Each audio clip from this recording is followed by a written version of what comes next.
Hey everybody, what we're going to do now is make a meat lasagna. Now this recipe has been requested by so many people on my channel and I really don't know why, except for maybe the fact that it's wintertime and you guys are looking for more comfort food recipes. This is definitely that. There is some steps that you need to take prior to making or assembling the lasagna. So I'm going to try to walk you through that so that when you do the recipe yourself, you'll be successful at the end. Also, I made a mistake in this video that I'm going to talk about and show you what not to do so you don't make the same mistake that I did. And it's going to be in the written recipe also. So you'll be fine and you'll have a great product at the end. So let's get started on this meat lasagna. So a good meat lasagna recipe needs a good sauce, and I'm going to be using a sauce that I've made quite some time ago, and there's pretty much already a video up, but I'm going to show you how I did it the day before. And this is my chunky marinara sauce, nice and thick and full of vegetables. So I like to make my sauce the day before because one, it just tastes better the next day, plus it's not going to overwhelm you if you don't have anything else going in the kitchen. So try to make sure this is the only thing you're doing on that day. The vegetables include celery, mushrooms, green bell pepper, red bell pepper, garlic, onions, carrots, zucchini, and summer squash. So all you have to do is go ahead and take some olive oil, put it in a nice deep stock pot, let it get nice and hot, and then drop in all of your vegetables. Yeah, the most time-consuming thing about this recipe is the chopping of the vegetables, so take your time and do that. So after you saute up all the vegetables for about 5 minutes, when they start getting really nice and soft, go ahead and add your garlic. Then I have some Mexican oregano. I love Mexican oregano. Then I have some dried thyme. Then I'm going to give it some salt and some pepper and some Grand Diamond all-purpose seasoning, which you can find at gdseasoning.com along with this recipe, and the links will be below. Check it out. I know someone's going to ask, what if I don't eat mushrooms? Can I just leave them out? You can take them out, but let's say the recipe calls for, say, a half a cup of mushrooms. You need to replace that measurement with some of the other vegetables or split it amongst the other vegetables. You understand what I'm saying? So that's going to be really important so that you retain the same volume and thickness in the sauce.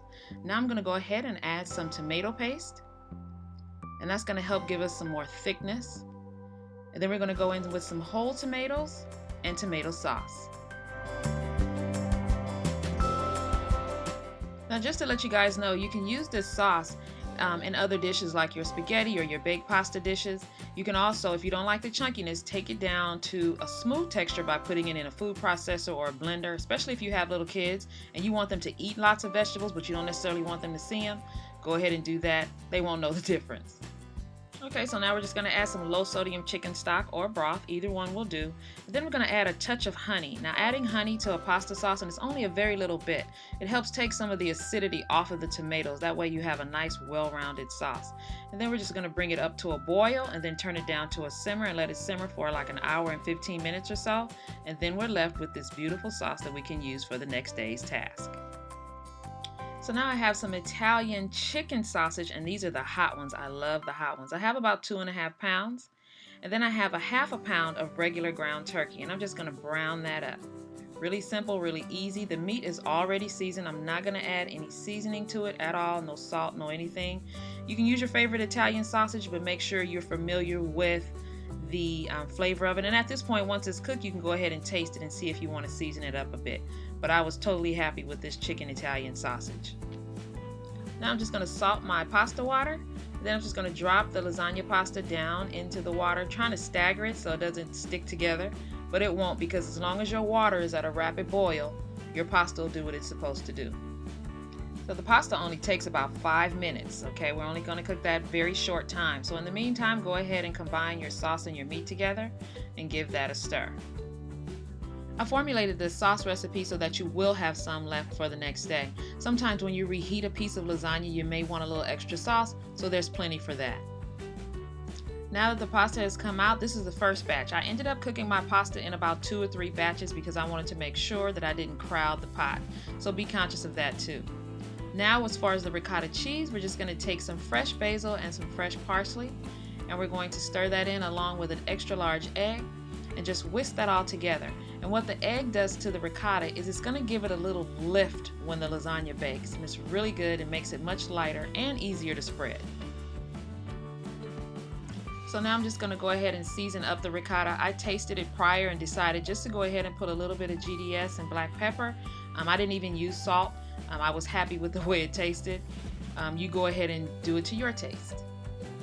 Now that you've prepared all of the ingredients for the lasagna, you can put it together. So I'm just taking a very thin layer of the meat sauce and I'm putting it at the bottom of the pan. And then I'm going to take the pasta and lay it from left to right. And then go ahead and take your ricotta cheese and spread a nice generous layer all over the pasta, nice and even. Hopefully by now you guys are understanding why I said not to make the sauce the same day as you would the lasagna, because the task can be quite daunting when you're making a sauce from scratch and you got to prepare the pasta and all that good stuff. So because I know I lost some of you when I made that pasta sauce, I'm going to give you a way out. Go ahead and find your favorite pasta sauce in the store. You need about 12 cups and make sure it's going to be just as thick and rich as the sauce we made here today, okay? Yeah, I'm all about putting you in the driver's seat and having control. So you can make your own sauce or you can purchase it. Now I'm just gonna go ahead, I grated up the cheese too prior to the video. I grated up some Parmesan cheese and also some fresh mozzarella and just grated that up so I can put a nice layer all across the top. So the layers to the lasagna are going to repeat themselves several times, and here's the rhythm of layering. You're going to lay your pasta down, then the ricotta cheese, the meat sauce, followed by the Parmesan cheese and the mozzarella. Just like that. That's simple. Now here we go with the pasta. Here's the mistake that I made. You see how I'm laying that pasta left to right? It should be going top to bottom, and you're going to alternate those layers as you go through. So you're going to go left to right, then top to bottom, left to right, and top to bottom. That helps you get more stability in a lasagna. And what I mean by that is, you know how you go to an Italian restaurant and they serve you this beautiful lasagna that's standing at attention, it's not sliding all over your plate? That's how you avoid that. So make sure you alternate top to bottom, left to right with your pasta, and you'll be okay. Don't worry, I'm going to put that in the recipe. You won't be like me. But how I saved myself was I made sure that the layers were even and that I packed it as tightly as possible just so that I can get the ending result that I wanted.